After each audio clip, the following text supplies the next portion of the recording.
আজ মনে হয় ঝমঝমিয়ে বৃষ্টি নামবে। কি বলো মন্ত্রী? তাড়াতাড়ি পা চালিয়ে রাজবাড়ি ফিরে চলুন মহারাজ, না হলে বৃষ্টিতে ভিজে পুরো ভেজা দাঁড় কাক হয়ে যাব। সেই ভালো, চলো চলো চলো।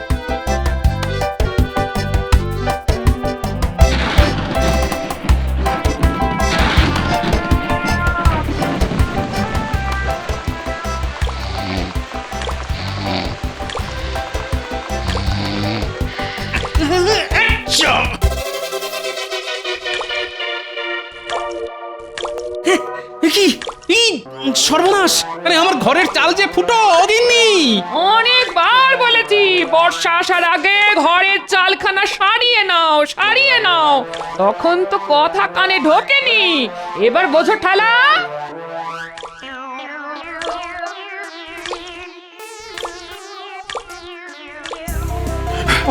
বাবা, তোড়ো তোড়ো তোড়ো।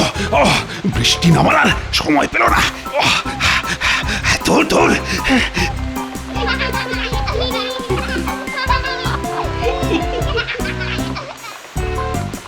কি হলো মহারাজ, দাঁড়িয়ে পড়লেন কেন? তাড়াতাড়ি চলুন। দেখো দেখো মন্ত্রী, বাচ্চারা এই বৃষ্টির মধ্যে কত আনন্দ নিয়ে খেলা করছে। ওদের দেখে আমারও ওদের সঙ্গে খেলা করতে ইচ্ছে করছে যে। ও বাচ্চারা, আমিও খেলবো তোমাদের সঙ্গে। এই আমাকেও খেলতে নাও না গো তোমাদের সঙ্গে। ওই দেখ, মহারাজও আমাদের সঙ্গে খেলবে বলছে। এই নিন মহারাজ, এই নিন।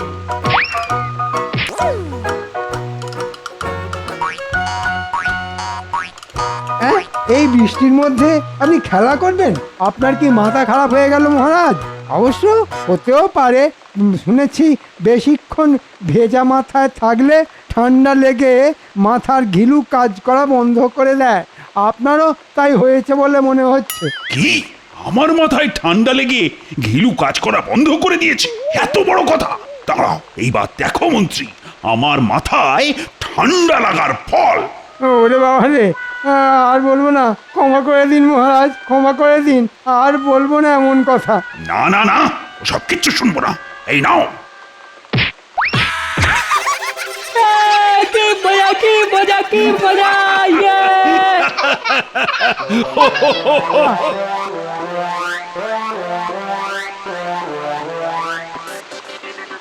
আজ যে করেই হোক মহারাজকে রাজি করিয়ে এই মাসের বেতনটা অগ্রিম চাইতেই হবে, না হলে আমাকে আর আমার গিন্নিকে বিছানার উপর ছাতা খুলে শুয়ে ঘুমোতে হবে।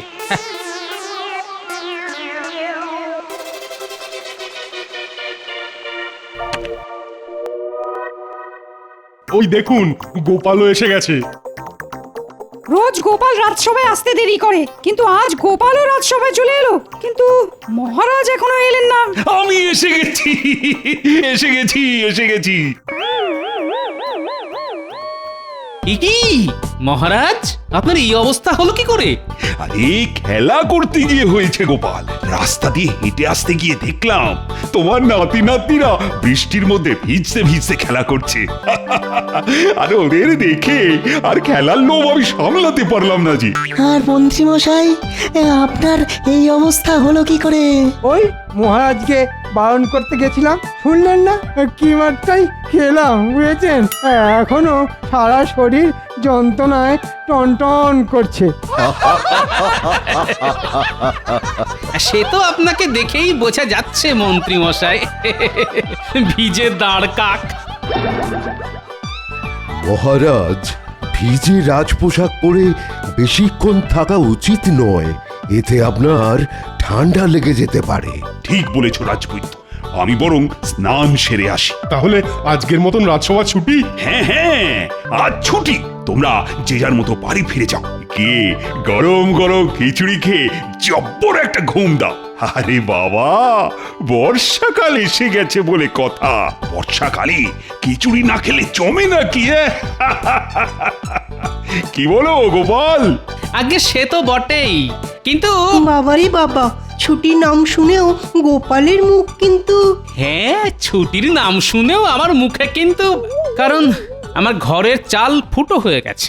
আর ঘরের চাল সারাবার পয়সা নেই তোমার কাছে। আর তাই তুমি আমার কাছে আবার অগ্রিম বেতন চেয়ে বসবে, তাই তো গোপাল? হ্যাঁ, আচ্ছা আমার মনের কথা আপনি জানলেন কি করে মহারাজ? এ আবার নতুন কি? প্রত্যেকবারই বর্ষাকালে তুমি ঘরে চাল সারানোর নাম করে আমার কাছে অগ্রিম বেতন চাও। এই গোপাল, মহারাজ তো তোমাকে রোজ রোজ এত পুরস্কার দেন, বলি সেগুলো রাখো কোথায় শুনি? এ তো আচ্ছা জ্বালাতন। সবাই মনে করে আমি কত বড় লোক, এদিকে বাজারে চাল ডালের আগুন ছোঁয়া দাম। বলি সেগুলো কিনতে কি ট্যাকের করি খরচ হয় না? সেগুলো কি মুখ দেখে আসে নাকি? হ্যাঁ, গোপাল দেখছি খুব রেগে গেছে বলে মনে হচ্ছে। না না না না, এত সহজে আমি গোপালকে অগ্রিম বেতন দেব না। একটু গোপালের পিছনে লেগেই দেখা যাক। না না গোপাল, সে তুমি যে অজুহাতি দাও, আমি তোমাকে এই মাসে অগ্রিম বেতন দিতে পারবো না, আর এটাই আমার শেষ কথা।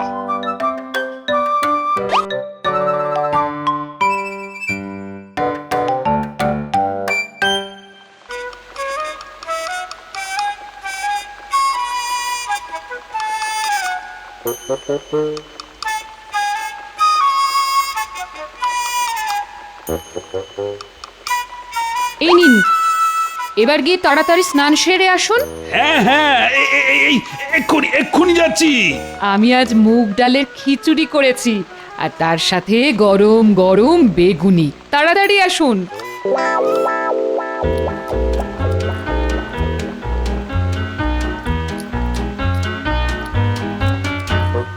আহ আহ, বাইরে বৃষ্টি আর পেটে খিচুড়ি, সঙ্গে সঙ্গে গরম বেগুনি। আহ, কি যেন স্বর্গ।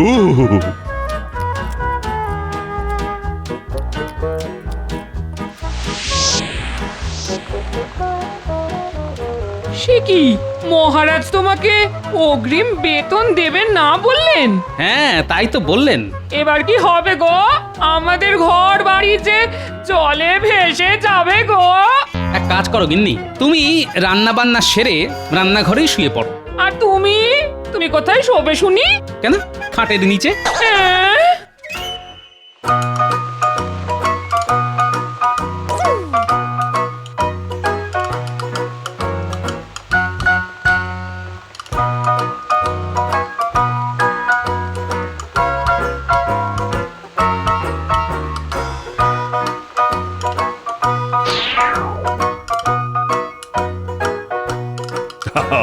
কাল রাতে সবার কেমন ঘুম হলো শুনি?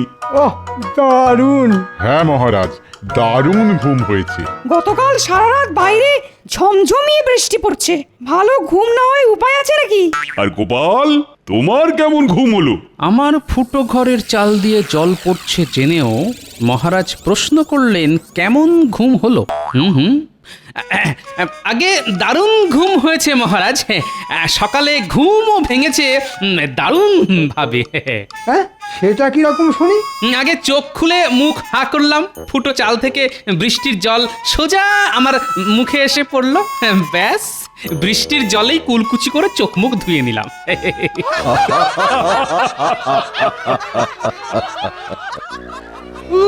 বাবা, উড়ি বাবারি। বাবারে, কোথা থেকে বেরোচ্ছে? মহারাজ, এটা জুতোর দুর্গন্ধ। চামড়ার জুতো বেশিক্ষণ ভিজে থাকলে এরকম দুর্গন্ধ বেরোয়। বাপরে বাপ, গন্ধের চোটে নাক করেছি বন্ধ। কিন্তু প্রশ্নটা হলো, কার জুতো থেকে আসছে এই দুর্গন্ধ? কাল আমার চামড়ার জুতো জোড়া বৃষ্টির জলে ভিজেছে, এখনো পায়ে কেমন ভিজে ভিজে ঠেকছে। ঠিক করে শুকোয়নি। আর কারণ না, আমার জুতো থেকেই তো এই বিশ্রী গন্ধটা বেরোচ্ছে। না না, স্বয়ং মহারাজের জুতো থেকে দুর্গন্ধ বেরোচ্ছে, এই কিছুতেই মানা যায় না। যে করে হোক এই দোষ অন্য কারুর ঘাড়ে চাপাতে হবে। কিন্তু কিন্তু কার ঘাড়ে চাপায়, কার ঘাড়ে? হ্যাঁ, গোপাল। গোপালের পেছনে যখন লাগবো বলে ঠিক করেছি, তখন একটু ভালো করে লাগি। গোপাল, হ্যাঁ, গোপালের জুতো থেকেই এই বিশ্রী গন্ধটা বেরোচ্ছে। বললেই হলো, আমি আমার জুতো জোড়া হাতে করে বয়ে এনেছি। জুতোতে এক ফোঁটা বৃষ্টির জল লাগতে দিইনি। আমার মনে হয় এই দুর্গন্ধ অন্য কারুর জুতো থেকে বেরোচ্ছে। নিজের দোষ ঢাকতে এখন লোকের নামে দোষ চাপানো হচ্ছে।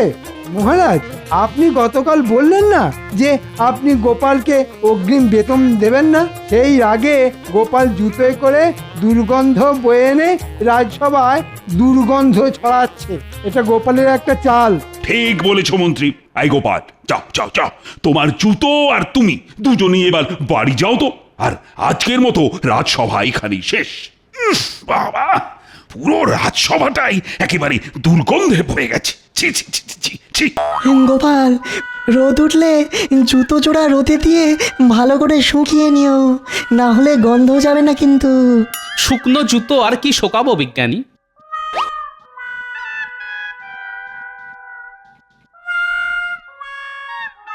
যাক, দুর্গন্ধটা আগের থেকে একটু কমেছে বলে মনে হচ্ছে। তাই তো, দুর্গন্ধটা আর আগের মতন তো নেই। এখন দুর্গন্ধটা আগের থেকে অনেক কম। তার মানে মহারাজ, দুর্গন্ধটা আর কারুর জুতো থেকে নয়, আমাদের মহারাজের জুতো থেকে বেরোচ্ছে। আর তাই সেটা বুঝতে পেরে মহারাজ রাজসভা ছুটি দিয়ে চলে গেলেন। আর মহারাজ যাওয়ার সঙ্গে সঙ্গে জুতোর দুর্গন্ধও চলে গেল। কিন্তু মহারাজ তো শুধু চলে গেলেন না, যাওয়ার আগে দোষটা চাপিয়ে গেলেন আমার ঘাড়ে। এই গোপাল, যাও যাও যাও, বাড়ি যাও।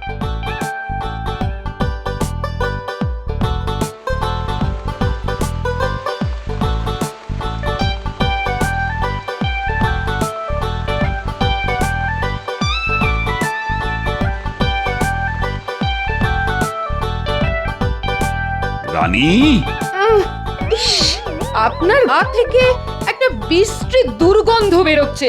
ইস, আরে না না, পা থেকে নয়, পা থেকে নয়, মানে এই ভেজা চামড়া জুতো থেকে। ওটাকে তাড়াতাড়ি বিদায় করুন, না হলে এই দুর্গন্ধের চোটে আমি অজ্ঞান হয়ে যাব। ওহ, হ্যাঁ হ্যাঁ, আমি আর আমার জুতো দুজনেই বেরিয়ে যাচ্ছি। তবে রানী, আবার কি হলো? আজ রাজসভায় না আমি গোপালকে আচ্ছা বোকা বানিয়েছি। আমার জুতো থেকে বেরোনো দুর্গন্ধের বদনাম আমি গোপালের ঘাড়ে দিয়ে দিয়েছি। কাল রাজসভায় আমি আবার এই জুতোটা পরেই যাব, আর আবার আমি গোপালের ঘাড়েই দোষ চাপাবো। গোপালের বাংলার পাঁচের মতো মুখখানা দেখতে আমার যে কি ভালোই লাগে না। যেটা আন্দাজ করেছি সেটাই সত্যি হলো দেখছি। ঠিক আছে মহারাজ, গোপাল ভাঁড়ও ছেড়ে দেবে না। এর বদলা না নিতে পারলে আমার নামও গোপাল ভাঁড় নয়।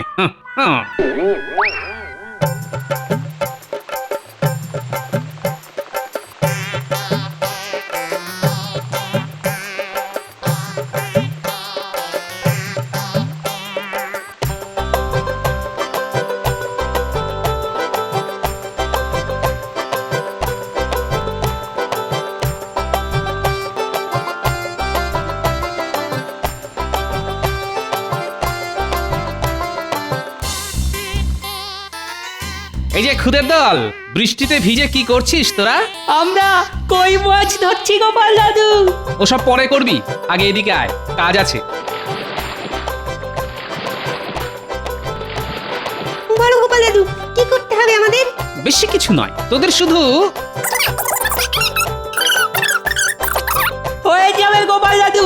আজ রাতের মধ্যেই কাজ হয়ে যাবে। বেশ বেশ।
তোমার কথা মতন কাজ হয়ে গেছে। তা কেমন কাজ করলি দেখি? এই দেখো গোপাল দাদু। এবার জমবে খেলা। কাল রাজসভায় মহারাজকে এমন শিক্ষা দেব যে আর কোনোদিন গোপালকে নিয়ে মজা করা তো দূরের কথা, গোপালের নাম মুখে আনতে গেলেও মহারাজ 10 বার ভাববেন।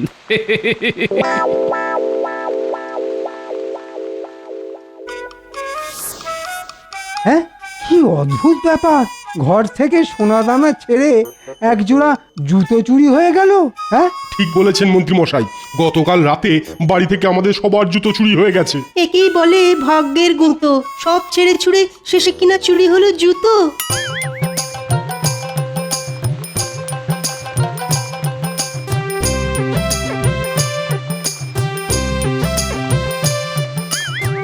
আজ মহারাজ হবেন অবাক, উড়ে যাবে গাছে বসা কাক, গোপালের বুদ্ধির জোরে করবে চিচিং ফাঁক। লা লা লা লা লা।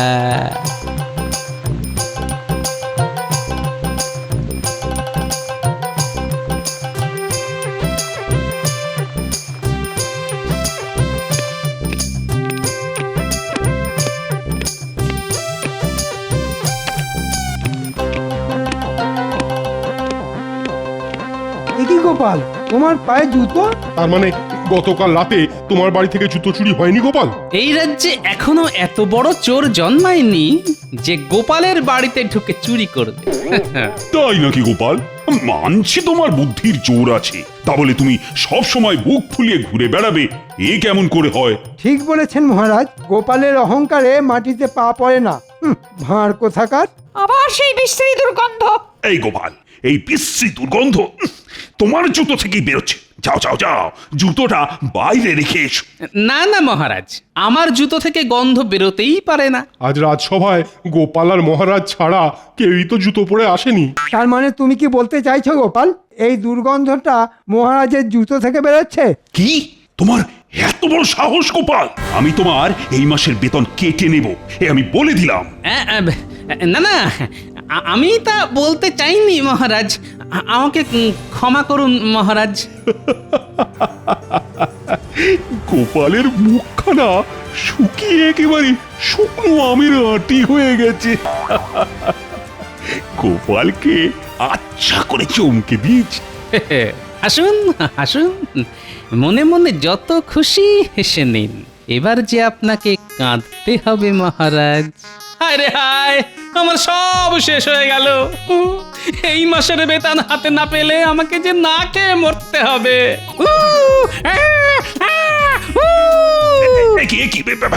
এসব এসব কি হচ্ছে গোপাল? পড়ে গেলাম, বাঁচাও বাঁচাও বাঁচাও। গোপাল পাগল হয়ে গেছে মহারাজ। না না না না না, পাগল নয়, এ তো মৃগী রোগের লক্ষণ। বাবা রে, রাজবৈদ্য, ও রাজবৈদ্য, কিছু একটা করো। আরে আরে আরে, গোপালকে শান্ত করো, না হলে আমার হাতখানা, ওরে বাবা রে। জুতোর দুর্গন্ধ মহারাজ, চামড়ার জুতোর দুর্গন্ধ শোকালে মৃগী রোগী শান্ত হয়ে যায়। তাহলে এক্ষুনি গোপালের পা থেকে জুতোটা খুলতে হবে। এই যা করা তাড়াতাড়ি করো। ওরে বাবা রে, ও বাবা। দাঁড়ান দাঁড়ান মহারাজ, এই এই এই, ওরে বাবা, ওহ কি শক্ত, কিছুতেই খুলছে না। ওহ ওহ, না না না, গোপালের জুতোয় কাজ হবে না। আমার জুতোই বিশ্রী দুর্গন্ধ হয়েছে, ওটা শুকলেই গোপাল শান্ত হবে। আরে বাবা, কি হলো? কথা কানে যাচ্ছে না। এতদিন আমার জুতো থেকেই দুর্গন্ধ বেরোচ্ছিল, তাই তো জুতোটা আগে গোপালের নাকের কাছে নিয়ে ধরো। আরে কাজ আরো তাড়াতাড়ি হবে। উফ বাবা, আরে তাড়াতাড়ি, ওরে বাবা রে। তার আর দরকার নেই মহারাজ, গোপাল সুস্থ হয়ে গেছে। হ্যাঁ নয় মহারাজ, হ্যাঁ, গোপালের কিছুই হয়নি মহারাজ। এ তো সত্যিটা আপনার মুখ থেকে বার করার জন্য একটা ছোট্ট অভিনয় ছিল মহারাজ। তার মানে দুর্গন্ধ গোপালের জুতো থেকে নয়, ওই মহারাজের জুতো থেকে বেরোচ্ছিল। হ্যাঁ, আগে হ্যাঁ, আর গোপাল মিথ্যে অপবাদের বদলা নিল মহারাজের হাত কামড়ে দিয়ে। কথায় আছে না, কান ধরে টানলে মাথাও আসে, তাই বদলা নেওয়াও হলো আর সত্যিটাও সবাই জেনে গেল। বলুন মহারাজ, কেমন দিলাম? না মানে হ্যাঁ, হ্যাঁ, মানে আমাকে ক্ষমা করে দাও গোপাল, আমি আর কোনোদিন তোমার পিছনে লাগতে যাব না।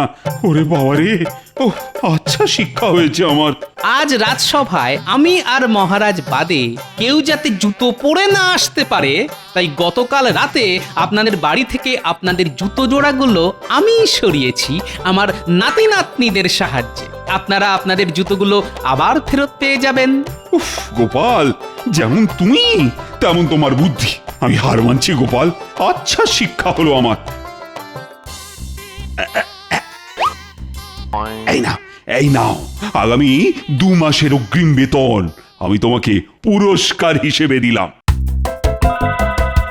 যাও যাও, গিয়ে বাড়ির ফুটো চালটা সারিয়ে নাও। একেই বলে জুতো মেরে মোহর দান। চললাম মহারাজ।